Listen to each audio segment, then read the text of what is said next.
"You'll never have a house like Preston," Dad said. My brother laughed. I stayed quiet. Days later, they visited the mansion he dreamed of. I welcomed them with, "Welcome to my home." That morning, I woke up feeling like I was on top of the world.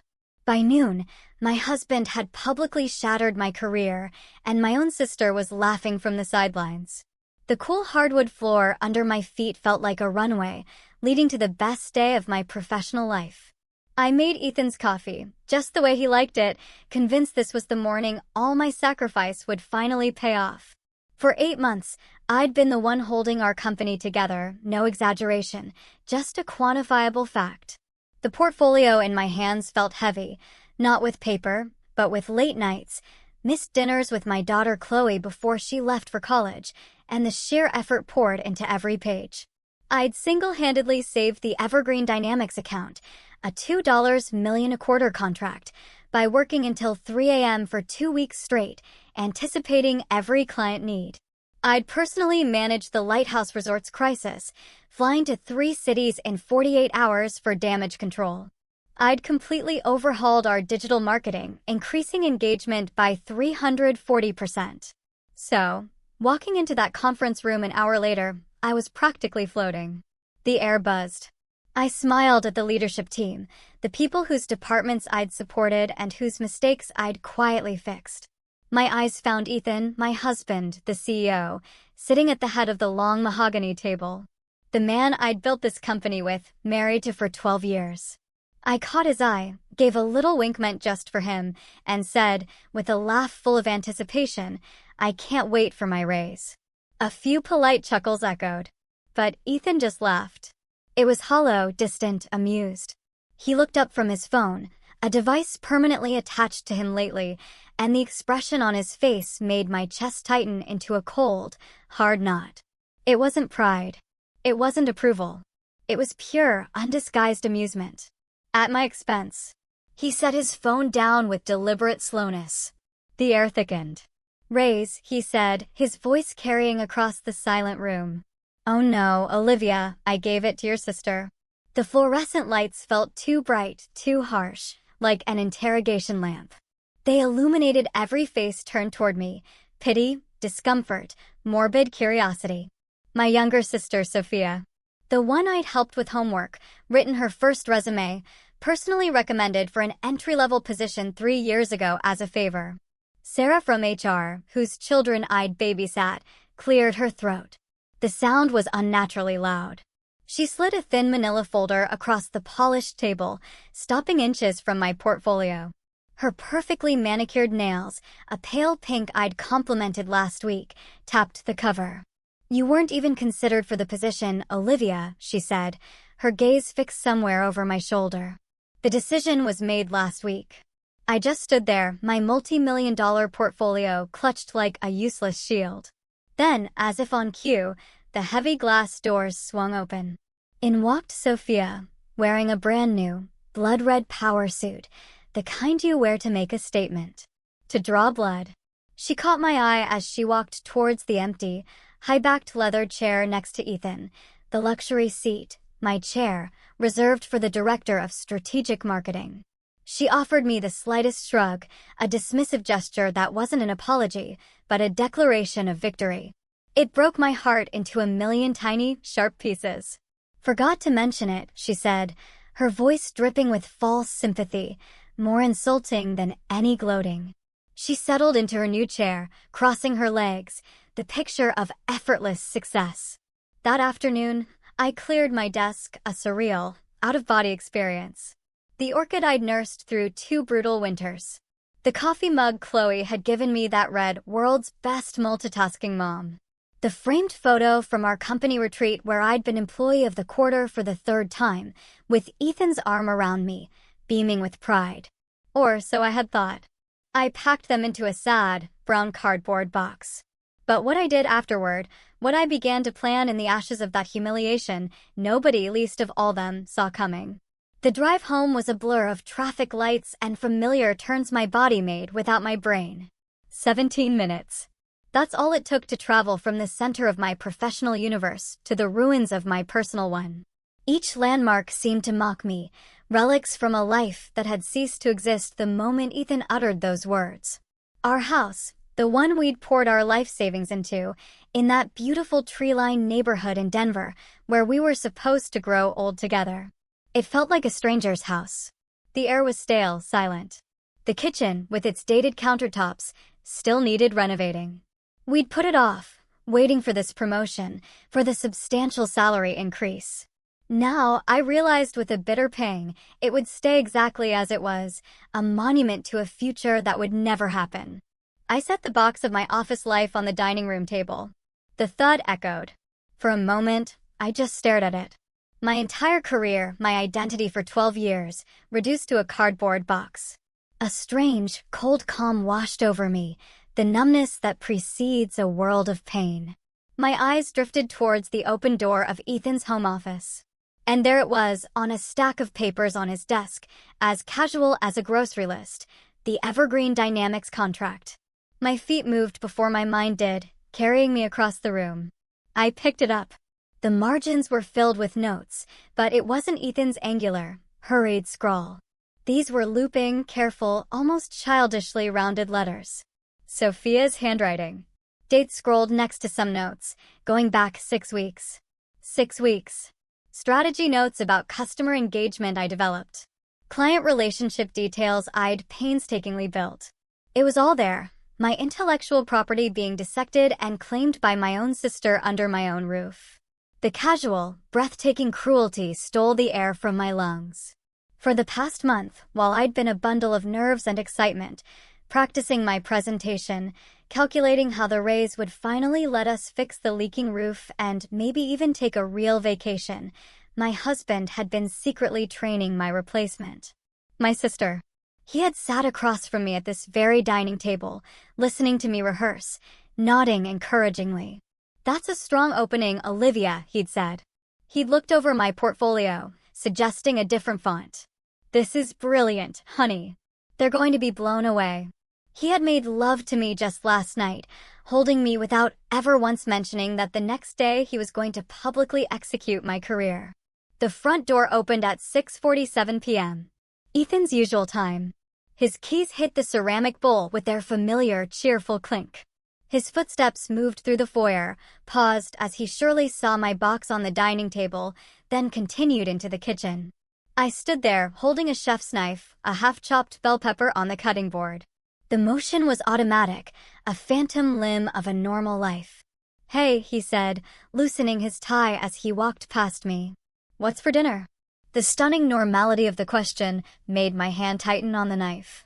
He moved behind me for a beer, his cologne filling the space between us. The same expensive cologne I'd bought him for Christmas, selected because it smelled like confidence and success. Now it smelled like lies.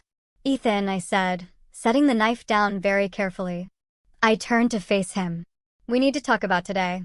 He popped the beer cap against the granite countertop, a habit I'd asked him 100 times to stop. He took a long drink, his eyes avoiding mine. "What about today?" he asked, deliberately casual. "The promotion?" I said, my voice trembling. "Sophia. The fact that you've been handing my work over to her for weeks while I prepared a presentation you knew was utterly pointless." He let out a long, weary sigh, the kind he always used when he was about to explain why my feelings were irrational. "Olivia, I told you the board had concerns about appearances. It's a conflict of interest.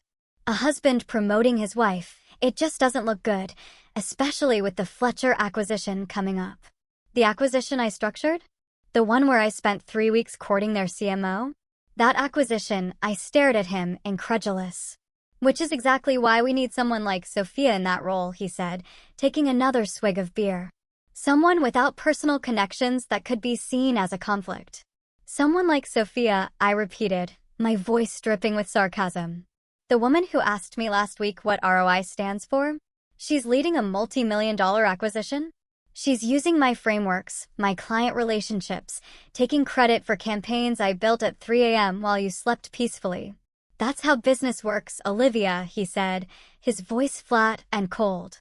No apology in his eyes, no flicker of guilt, just the hard wall of his decision. "You knew there would be complicated situations when we got married." Just then, the doorbell rang, Sharp, intrusive.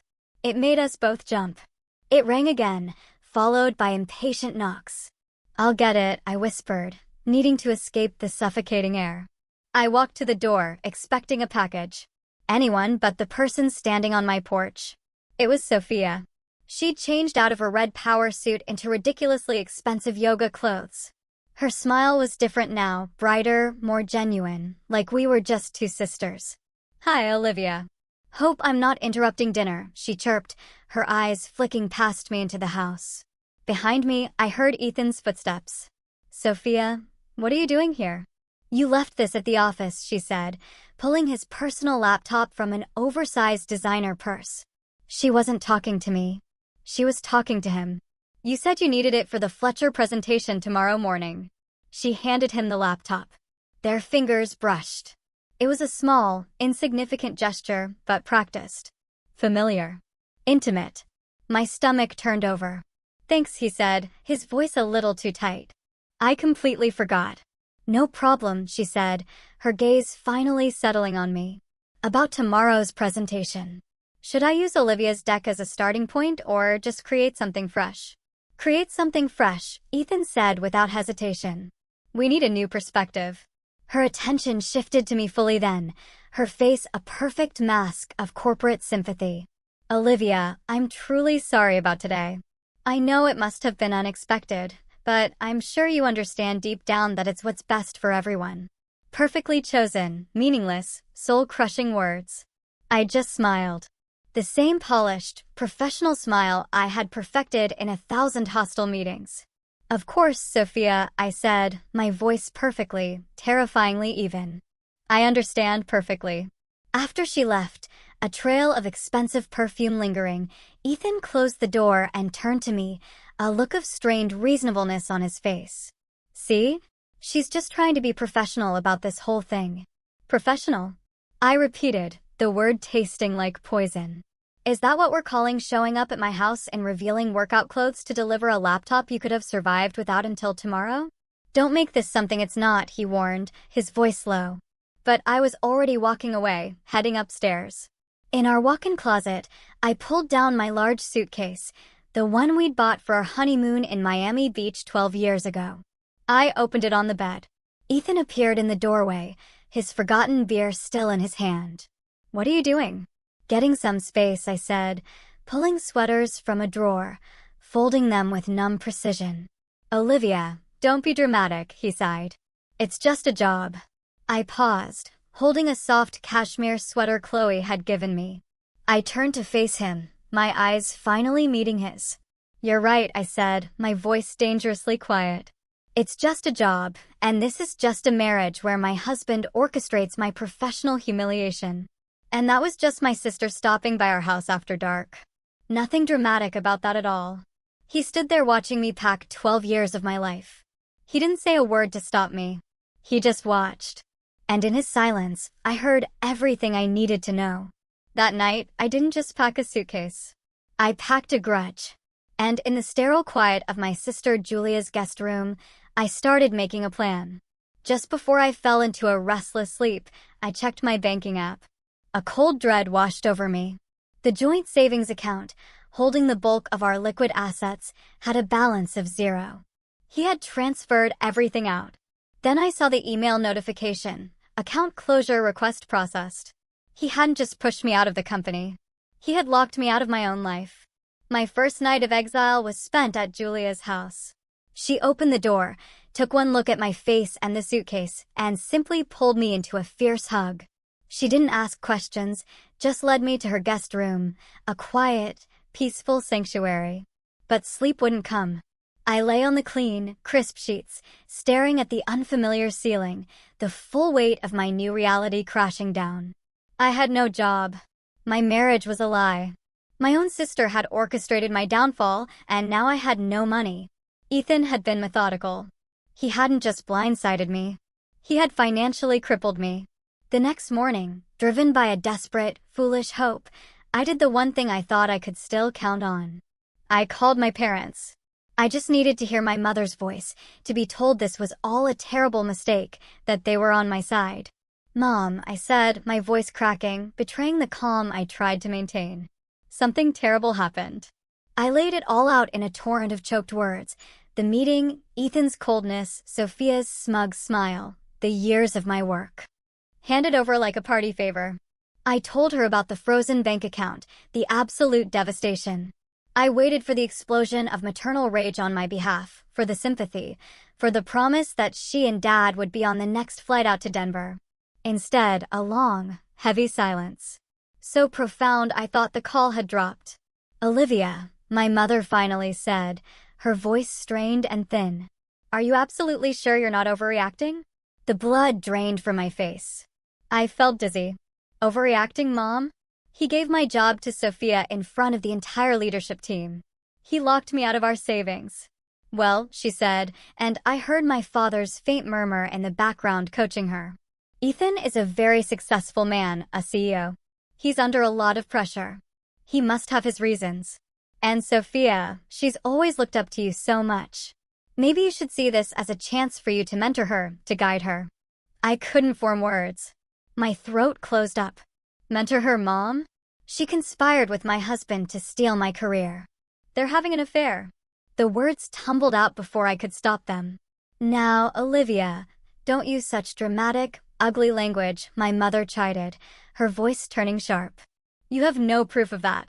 You've always been so ambitious, so intense. It can be a lot for a man to handle. Maybe this is a sign you should slow down. Focus on being a wife. Sophia is just better at being supportive. She knows how to make a man like Ethan feel important. Perhaps you should learn a little from your sister. Know how to be softer, more agreeable with your husband." I hung up without saying goodbye. It felt like I'd been slapped harder than any physical blow. It wasn't just betrayal from my husband and sister anymore. It was from my own parents. They had chosen a side, and it wasn't mine. They had always favored Sophia, the pretty, charming one, while I was the serious, driven one. I saw now that my success hadn't made them proud. It had made them uncomfortable. It had highlighted everything Sophia wasn't.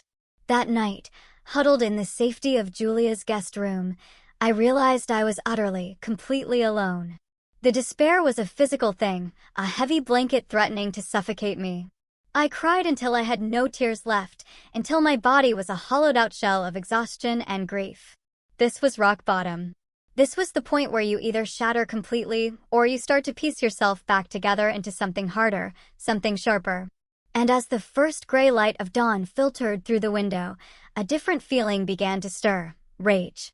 A cold, hard, clarifying rage that burned away the tears and left behind a core of pure, unadulterated steel.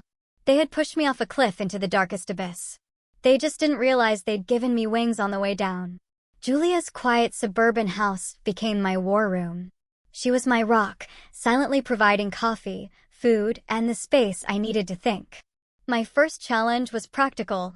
I was an army with no weapons. My access to company servers had been revoked, my email locked, my digital life erased. But Ethan had made one critical, arrogant mistake. He underestimated my memory. He knew I was a brilliant marketer.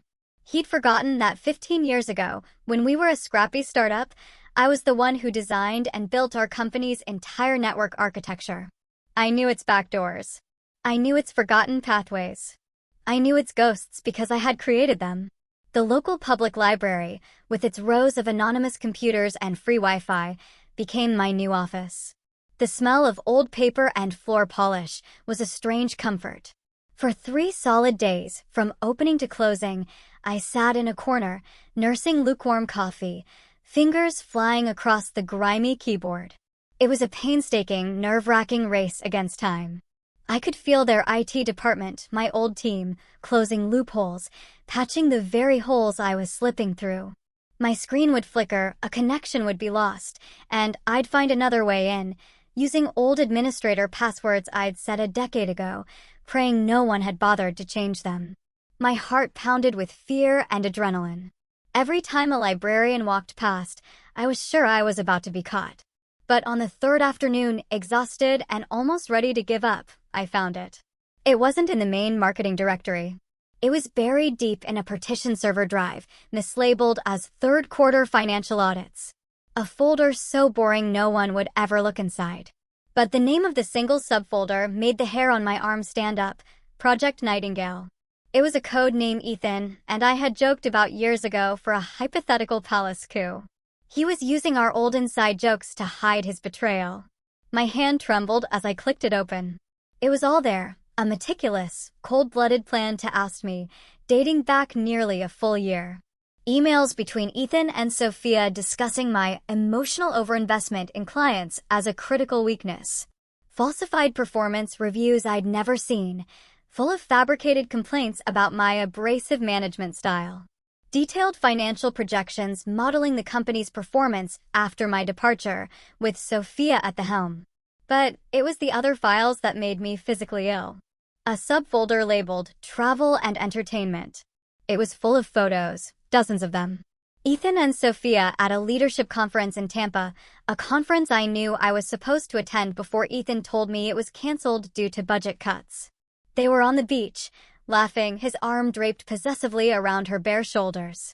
A picture of them kissing, the Boston city lights twinkling behind them on the balcony of a hotel suite I knew was booked on the company dime. Receipts for dinners that cost more than my monthly car payment, for jewelry, for weekend getaways. All meticulously filed under Client Entertainment. The download bar crept across the screen agonizingly slow. 98%. 99%. My entire body was tense. Just as the transfer completed and the little icon appeared on my flash drive, the screen went black. A single message appeared in white text: System alert. Unauthorized access detected. Your IP address has been logged. They'd found me, but it was too late. I calmly pulled the cheap USB drive from the port.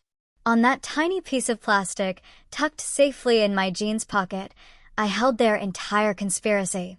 I walked out of that library, not as a victim, but as a hunter with a pocket full of ammunition. Ethan and Sophia didn't just fire me. They set out to salt the earth so nothing could ever grow there again. The whispers started almost immediately, a coordinated and vicious smear campaign. I heard them through the grapevine, through the sudden awkward silence when I called former colleagues, through job interviews inexplicably canceled. Did you hear about Olivia? They said she was fired for gross incompetence. Couldn't handle the pressure?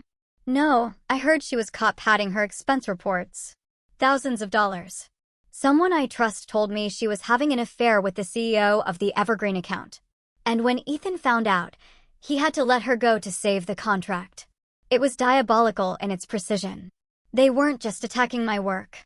They were attacking my character, my integrity, the professional reputation I had spent 15 years building with honesty and hard work.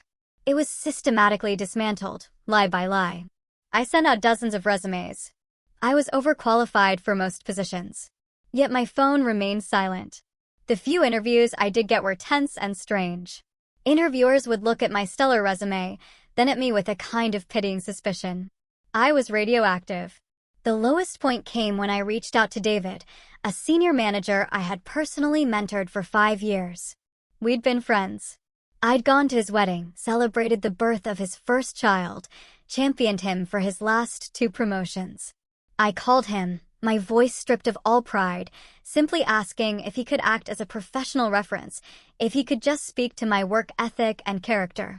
There was a long, uncomfortable pause. Olivia, I can't, he stammered, his voice laced with discomfort almost worse than outright refusal. Things are really complicated here right now. Ethan's made it very clear that, well, that anyone still in contact with you is also having their loyalty questioned. So that's it? I asked, my voice hollow. After all those years, after everything I did for you, you're just going to let them destroy me with lies? I have a mortgage, Olivia, he said quietly, full of shame. I have 2 kids in private school. I'm sorry. I really am. He hung up. That betrayal, from someone I had trusted and supported, cut deeper than I expected. It was a brutal lesson in corporate survival. When the ship is sinking, the rats don't just flee, they'll chew off your leg to use as a flotation device. But their scorched earth campaign had an unintended side effect. It made them sloppy. They were so focused on assassinating my character and rewriting the past, they didn't pay enough attention to their present.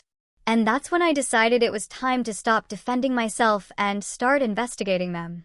If they were going to accuse me of financial misconduct, I was going to find out where the real rot was. And thanks to the files on my flash drive, I had a pretty good idea exactly where to start digging. I knew I couldn't win this war alone. I needed allies, people who had been wronged by the same regime and who had their own scores to settle. My first call was to Eleanor Vance. Finding her wasn't easy. After being forced out, she had practically vanished from the professional world. No updated LinkedIn, no new job announcement.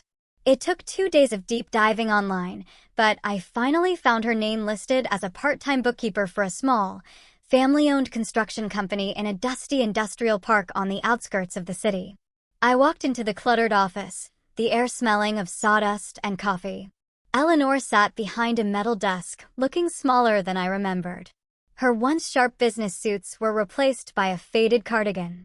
When she saw me, her eyes widened in a mixture of surprise and alarm. We sat in a tiny, windowless break room that smelled of microwave popcorn. I laid it all out for her, the ambush, the smear campaign, the evidence I downloaded. She listened intently, her face an unreadable mask. "I can't help you, Olivia," she said flatly when I finished. She wouldn't meet my eyes. I signed an NDA with a very nasty non-disparagement clause. Ethan's lawyer made sure it was ironclad. He'll sue me into oblivion. I've already lost my career. I can't lose my house too.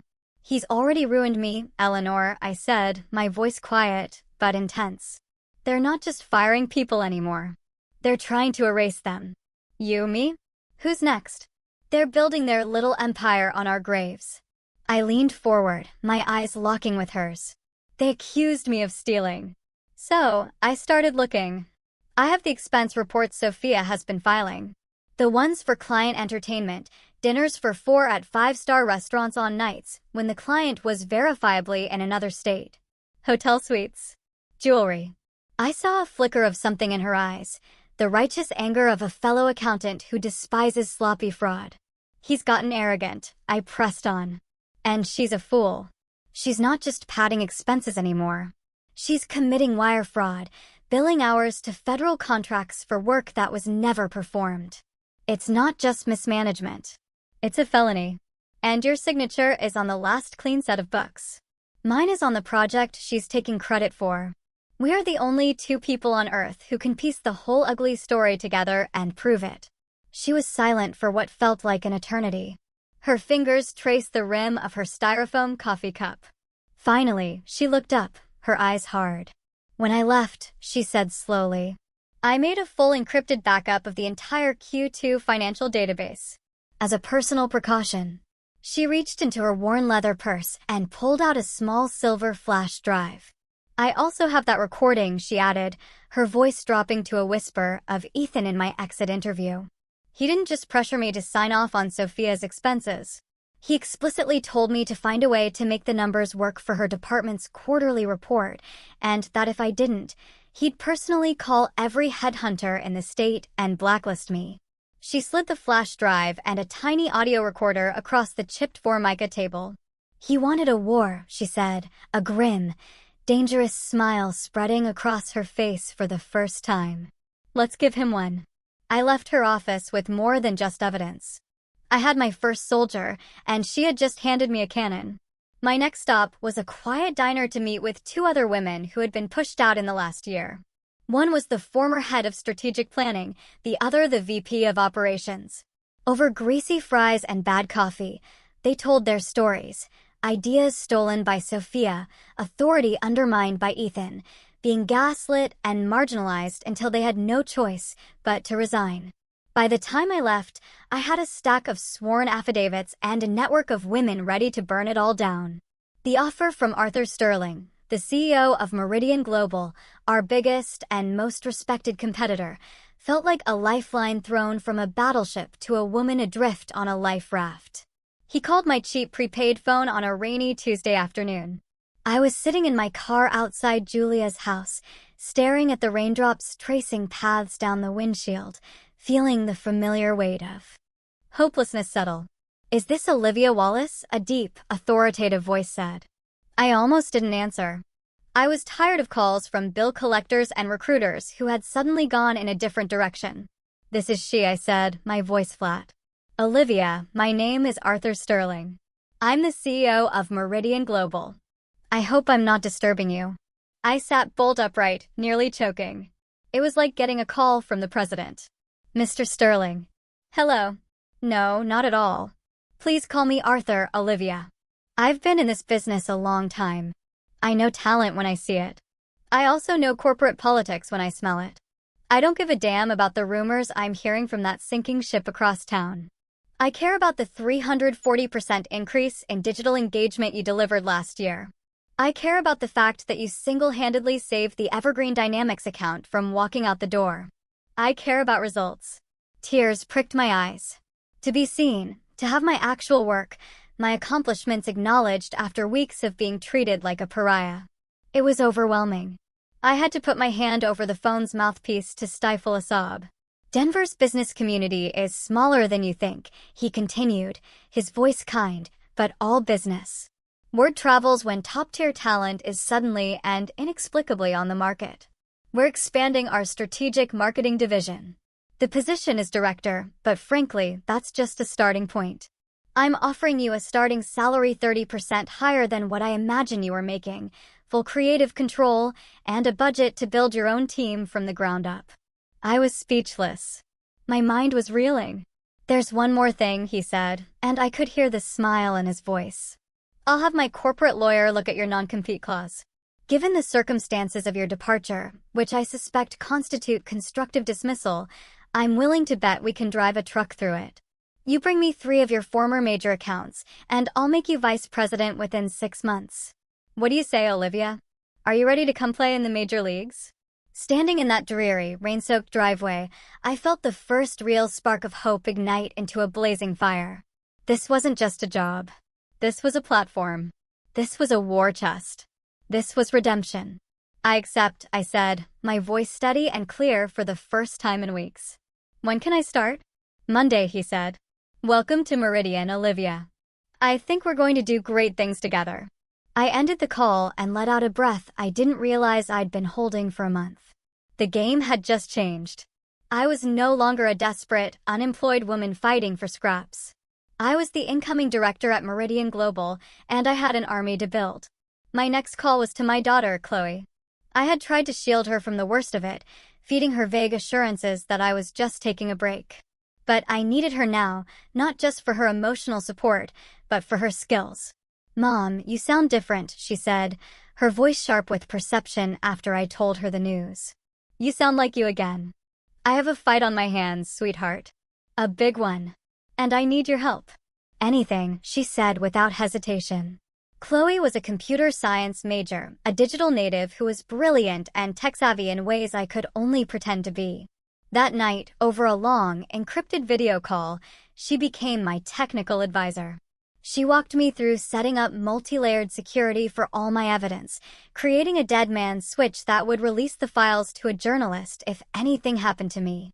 "If you're going to war, Mom, you need to protect your communications and your assets," she said, her young face set with a grim determination that mirrored my own. Then she hesitated. "Mom, I always knew something was weird with Aunt Sophia. The way she'd laugh too loud at Dad's jokes. The way she always had to be the center of attention. Last Thanksgiving, she called him prey right in front of everyone. I wanted to throw the entire bowl of cranberry sauce at her head. "Why didn't you say anything?" I asked softly. "Because you seemed happy," she said, her voice small. "And I thought maybe I was just being a jealous teenager." She looked up, her eyes meeting mine through the screen. "But this isn't imagination, is it?" "No, baby," I said, my heart aching for the innocence she had lost. "It's not." I now had my most important ally. The Wallace women were officially going to war. With a new job secured and my evidence safely encrypted and backed up in 3 separate locations thanks to Chloe, it was time to move from defense to offense. Ethan and Sophia thought they were fighting a ghost. They had no idea I was about to bring the whole haunted house down on top of them. My first move was quiet, precise, and aimed directly at the heart of their power structure. It was an email drafted and redrafted 17 times until every word was a perfectly sharpened, poison-tipped dart. It wasn't an accusation. It was an expression of grave concern regarding potential fiduciary mismanagement and its impact on shareholder value. I sent it from a secure anonymous email address to a single, very carefully chosen recipient, Jonathan Reed, the longest-serving member of the board, a notorious stickler for ethics and a man who personally despised Ethan's flashy, corner-cutting style. The email didn't mention my name or my scandalous dismissal. It simply laid out a series of troubling data correlations that any competent board member would find alarming. It pointed out, with attached heavily redacted documentation, how the marketing department's budget had seen a 40% increase in discretionary and entertainment spending that directly coincided with Sophia's promotion. It highlighted, using publicly available data, how client retention numbers, while publicly stable, were being propped up by hiding the quiet loss of 3 mid-level accounts, losses that occurred shortly after their primary contact had left. It noted that employee turnover in that specific department had tripled in 6 months, with exit interviews citing leadership concerns that, according to HR records I'd managed to glimpse, were never addressed or escalated. I attached a single, heavily redacted spreadsheet from Eleanor's files, just enough to show that the numbers were real and that I had more. The email was designed to light a small, contained fire in the one place Ethan couldn't easily extinguish it, the boardroom. It was a formal invitation for the board to start asking its own questions. My second move was public, designed to create external pressure. I spent an entire weekend crafting an article for LinkedIn. The title was When Merit Meets Politics, a case study in corporate leadership failure. It was a cold, clinical, academic analysis of a hypothetical company where promotions were based on personal relationships rather than professional achievement. I described, with charts and graphs, how such an environment inevitably leads to financial instability, the loss of institutional knowledge, and a toxic culture that drives away top talent. I didn't use a single name or company identifier, but for anyone in the close-knit Denver business world, the parallels would be unmistakable and deeply embarrassing. I scheduled it to publish exactly at noon on Friday, when I knew most executives and industry professionals would be scrolling through their phones during their lunch breaks. Then I waited. The fuse had been lit. The first explosion was set to go off in the boardroom, and the second was set to go off in the court of public opinion.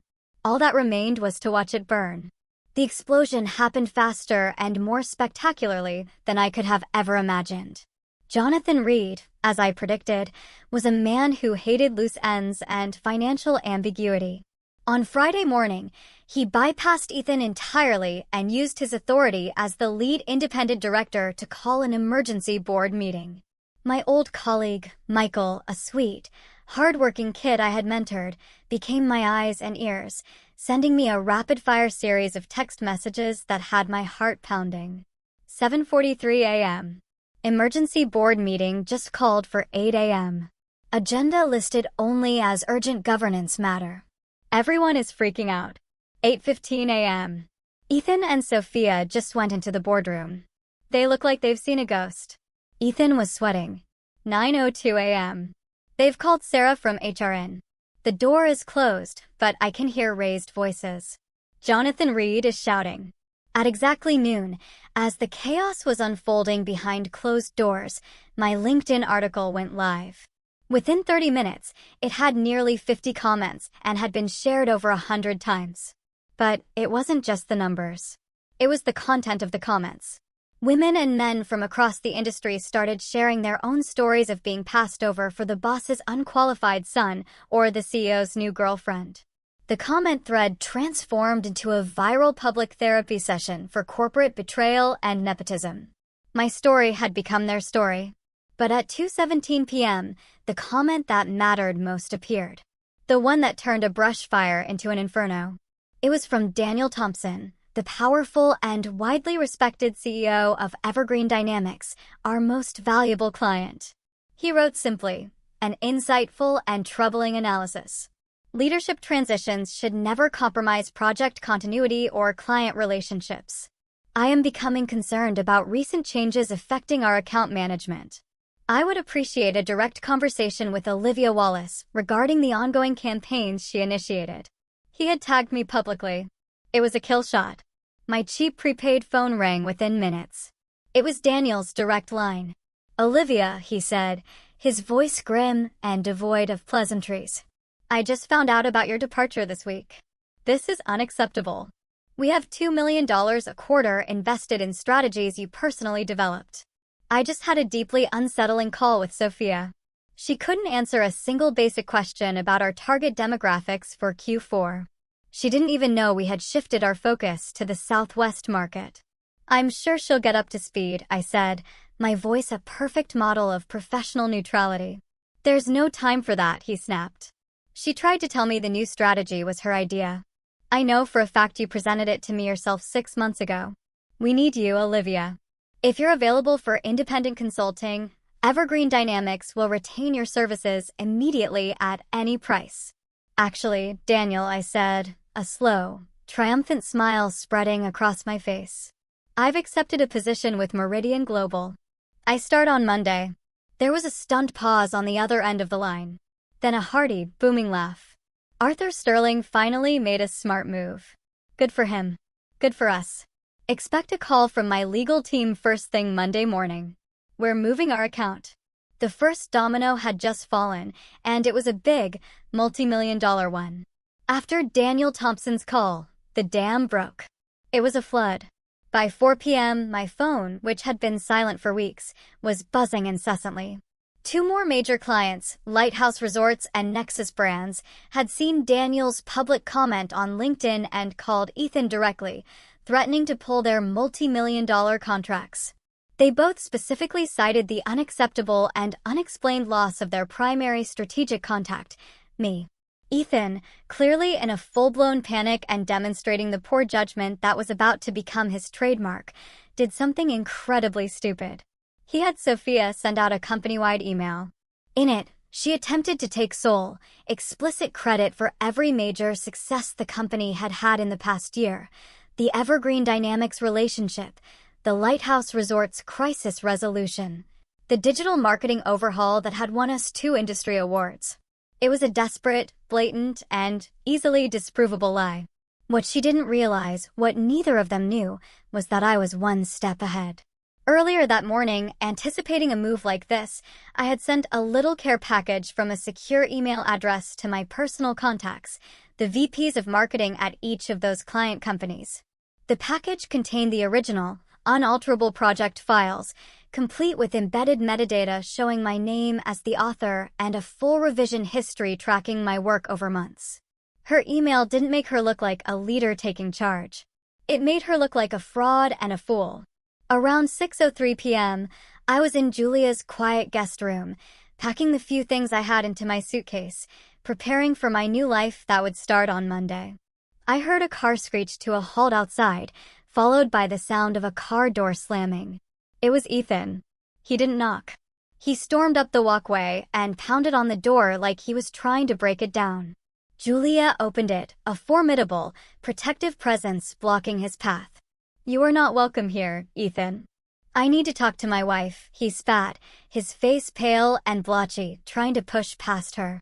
I walked to the doorway, calm and composed. "There's nothing left for us to say." His eyes, when they met mine, were wild with a desperation I'd never seen before. "Olivia, please," he begged. "You have to stop this. You have to call Daniel Thompson back. Tell him it's all a misunderstanding. You're destroying everything we built." "No, Ethan," I said, my voice cold and hard as steel. "I'm not destroying what we built. I'm watching you destroy what you and my sister stole." He flinched as if I'd physically slapped him. "That's not fair," he whimpered. "Fair?" I laughed, a bitter, sharp sound that held no humor. "You want to talk about fair? Was it fair when you humiliated me in front of my colleagues? Was it fair when you conspired with my own sister to ruin my career and my reputation?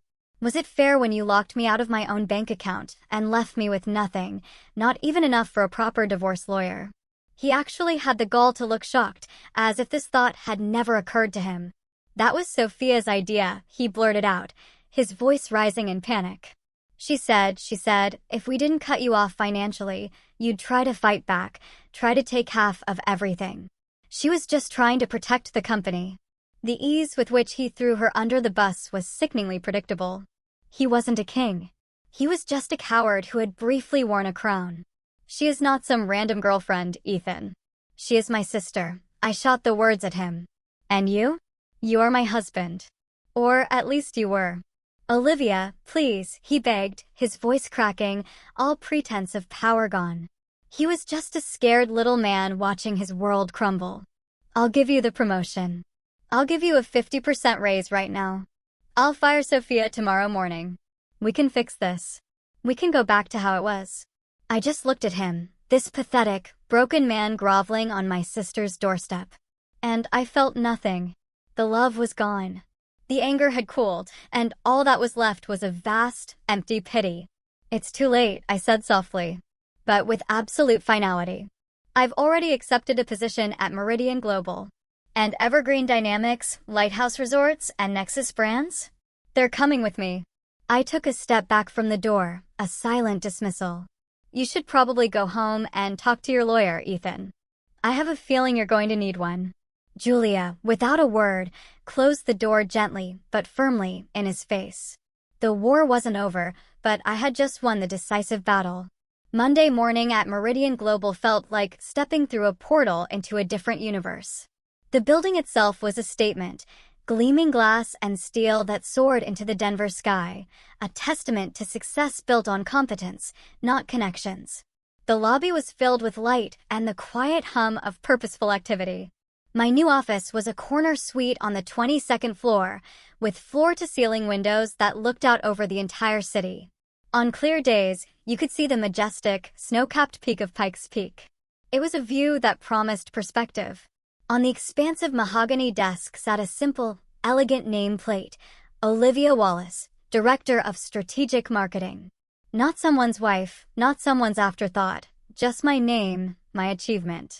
I sat down in the soft, expensive leather chair, ran my hand across the smooth, clean surface of the desk, and for the first time in what felt like a lifetime, I took a deep, shuddering breath and felt it fill my lungs. The work was a whirlwind, but a wonderful one. My old clients, true to their word, began the process of transitioning their multi-million-dollar accounts. Arthur Sterling was a true leader. He gave me his full support, the resources I needed, and then got out of my way and let me do my job. My new team was a hand-picked group of smart, dedicated, and respectful professionals. They listened to my ideas, challenged them constructively, and executed them brilliantly.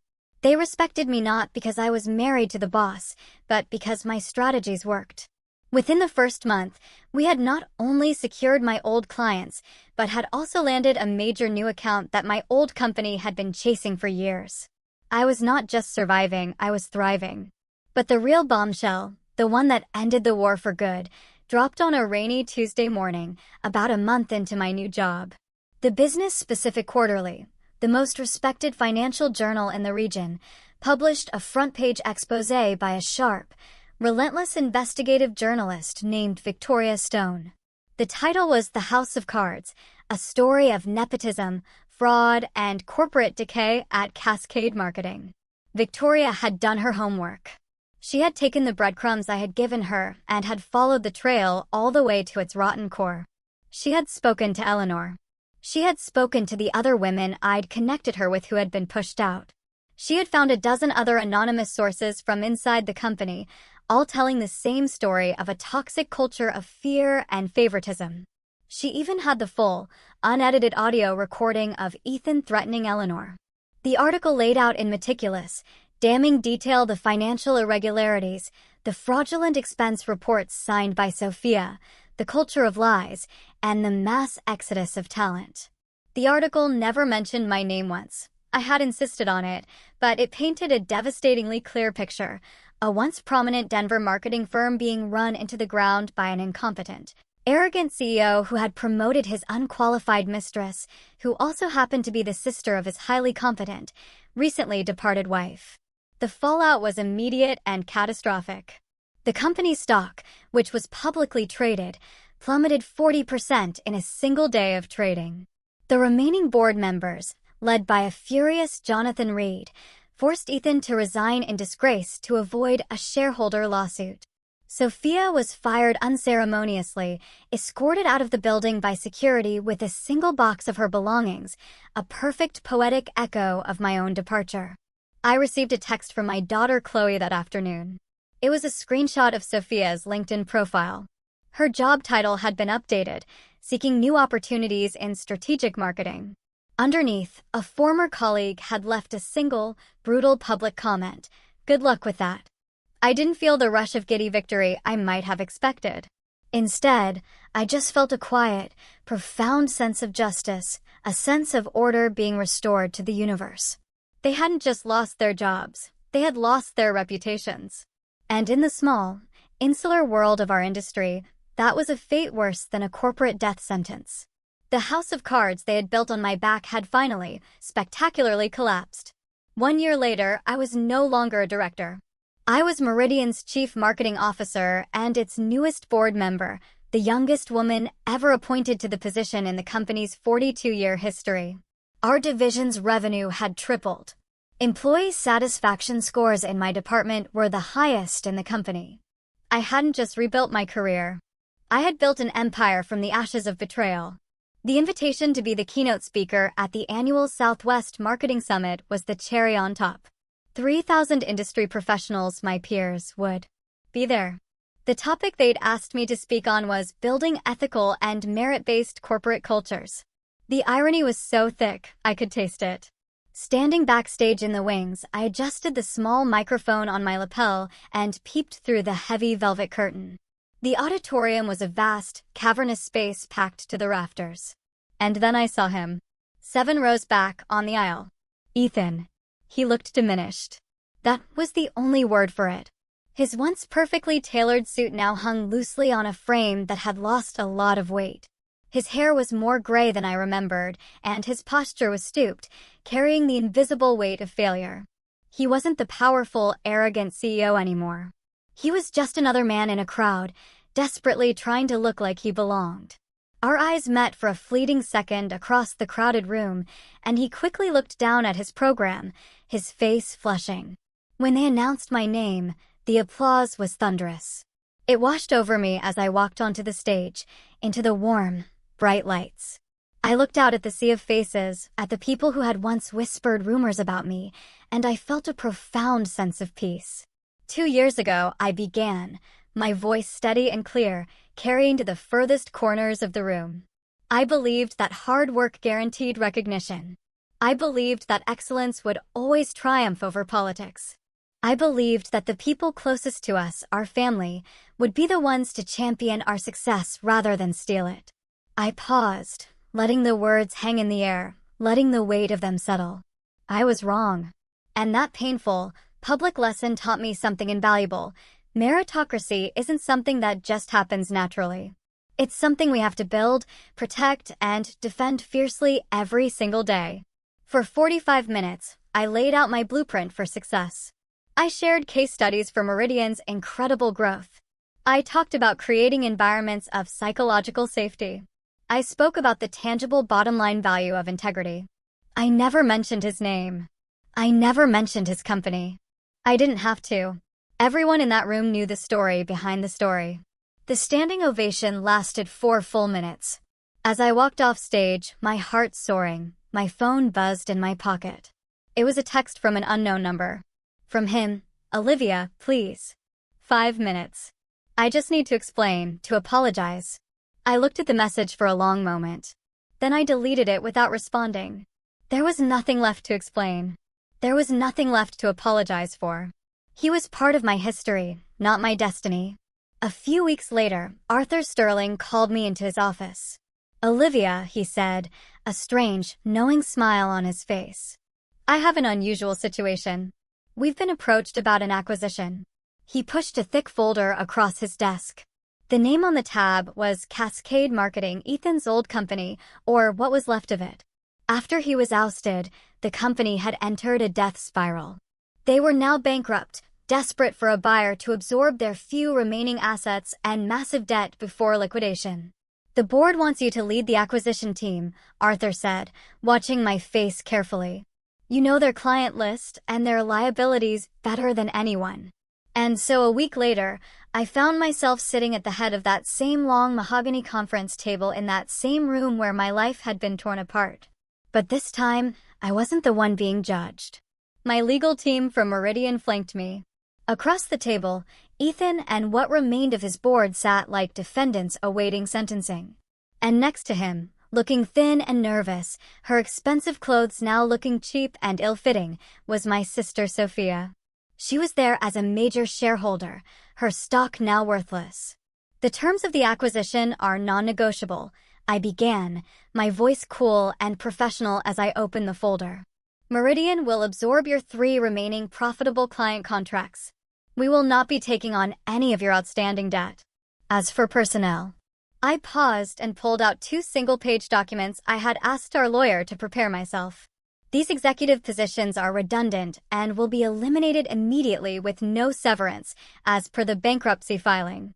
Ethan's name was on the first one. Sophia's name was on the second, under her now worthless title of shareholder. Her head snapped up, her eyes wide with a mixture of disbelief and fury. You can't do this, she hissed across the table, her voice cracking. After everything. I'm your sister. You owe me. I looked at her, really looked at her for the first time in 2 years. I saw the petty jealousy that had curdled into malice, the bottomless greed that had erased all sense of loyalty or love. And I felt nothing but a distant, clinical pity. Sophia, I said, my voice devoid of all personal emotion, addressing her as I would any failed business associate. From a strategic and financial perspective, you bring no value to our organization. I picked up my pen, the same elegant fountain pen Arthur had given me when I made CMO. I signed both termination papers with a steady, confident hand. The meeting is concluded. Our legal team will handle the remainder of the transition. I stood up, gathered my documents, and walked out of that room, leaving them to the ruins of the kingdom they had stolen. I didn't do it for revenge. I did it because it was the right business decision. And that, I realized, was the most absolute and satisfying victory of all. In the years that followed, my life blossomed in ways I could never have imagined when I was crying on a lumpy motel bed. Chloe graduated summa cum laude from college, her groundbreaking thesis on ethical leadership in modern corporations winning national acclaim. She turned down offers from a dozen top firms to join my team at Meridian. Not because she was my daughter, but because she was the most brilliant, creative young strategist I had ever met. Together, the Wallace women were a force of nature, building something incredible, something lasting. My relationship with my sister Julia grew closer than ever. She was my staunchest ally and my dearest friend. My parents, well, that relationship remained complicated. They never fully apologized or acknowledged the depth of the harm they'd done. But in their old age, there was a quiet, regretful understanding in their eyes that they had backed the wrong horse. I learned to accept their flawed love for what it was and moved on. As for Ethan and Sophia, their stars didn't just fall. They vanished into a black hole of their own making. Ethan, with his reputation in tatters, tried to start a small consulting firm, but no one would hire him. The last I heard, he was selling extended car warranties out of a cubicle in a strip mall in the suburbs. Sophia, unable to hold down a job, eventually moved back in with our parents, her bitterness a constant toxic presence in their home. But my life was no longer defined by them or by my reaction to them. It was defined by my work, by my wonderful daughter, and by a new unexpected purpose I discovered quite by accident. It started small. I began quietly mentoring young women who reached out to me on LinkedIn after my keynote speech became legendary in the industry. Women who were stuck in toxic work environments, who were being gaslit, whose ideas were being stolen, who were being told they were too emotional or too ambitious. I'd listen to their stories, which were all variations on my own. I'd give them advice, help them polish their resumes, and when I saw real untapped talent, I'd make a quiet call to a contact and open a door. It grew into something bigger, something more meaningful than any marketing campaign. I used a significant portion of my now substantial earnings and stock options to establish the Wallace Foundation, a nonprofit dedicated to providing free legal aid, career coaching, and networking support for women facing workplace discrimination and harassment. We helped women fight illegal non-disclosure agreements, negotiate fair severance packages that allowed them to land on their feet, and find new jobs in companies that would value them. One evening, I was at a fundraiser for the foundation. The room was buzzing with the energy of hundreds of women, lawyers, doctors, artists, executives, all of whom had been touched by our work in some way. A young woman came up to me, her eyes shining with unshed tears. Her name was Hannah. We had helped her leave an emotionally abusive boss a year prior, and now she was a rising star, a vice president at a major tech firm. "You don't just give advice, Olivia," she said, grabbing my hand, her grip surprisingly strong. "You give people their power back. You don't just open doors, you teach us how to build our own. You changed my life." Looking at her, at all the powerful, resilient women in that room whose lives we had touched, I finally understood. The betrayal, the pain, the public humiliation. It wasn't the end of my story. It was the crucible that had forged me into the woman I was always meant to become. My true legacy wasn't the titles on my business card or the numbers on my balance sheet. It was this. It was the ever-widening circle of women helping other women, turning their pain into purpose, their scars into strength. Ethan and Sophia had tried to bury me deep in the cold, dark earth. They never imagined that they weren't at a funeral. They were at a planting. If you'd been in my shoes, faced with that kind of betrayal, would you have fought back, or would you have walked away for good?